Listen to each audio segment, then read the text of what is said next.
വരരുചി വിക്രമാദിത്യ സദസ്സിലെ അംഗമായതിനെക്കുറിച്ചാണ് ഇപ്പോൾ പറയുന്നത്. ഒരു ദിവസം വിക്രമാദിത്യ സദസ്സിലേക്ക് ഒരു ചെറുപ്പക്കാരൻ കടന്നു ചെന്നു.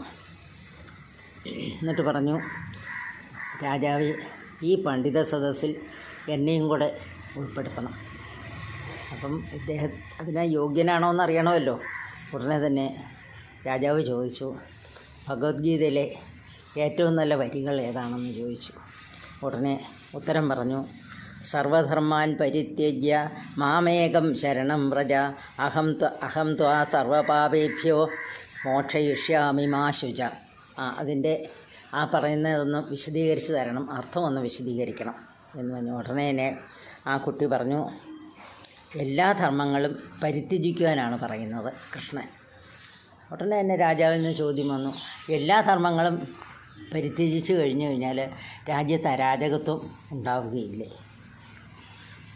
ആ ബാലൻ വീണ്ടും ഉത്തരം പറഞ്ഞു, എല്ലാ ധർമ്മങ്ങളും ഉപേക്ഷിച്ച് എന്നിൽ തന്നെ എല്ലാം സമർപ്പിക്കുവാനാണ് ഭഗവാൻ പറയുന്നത്.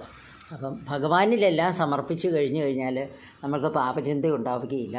അതുതന്നെയല്ല, ഭഗവാൻ നമ്മളെ കൊണ്ട് അധർമ്മമൊന്നും ചെയ്യിക്കുകയില്ല, നമുക്ക് അധർമ്മം ചെയ്യാൻ കഴിയുകയില്ല എന്ന് പറഞ്ഞു. രാജാവ് അമ്പരന്ന് പോയി. ഇതുപോലെയൊക്കെയുള്ളൊരു വിശദീകരണമൊക്കെ കേട്ടിട്ട് ഉടനെ തന്നെ ചോദിച്ചു, ഇപ്പോൾ എൻ്റെ ധർമ്മം എന്താണെന്ന് ചോദിച്ചു. ഉടനെ ഉത്തരം വന്നു, അങ്ങയുടെ ധർമ്മം ഇപ്പോൾ വരരുചി എന്ന എന്നെ ഈ പണ്ഡിത സദസ്സിൽ ചേർക്കുക എന്നുള്ളതാണ്. ഇത് കേട്ടു. അങ്ങനെ രാജാവ് അദ്ദേഹത്തിനെ ആ പണ്ഡിത സദസ്സിൽ ചേർക്കുകയും ചെയ്തു.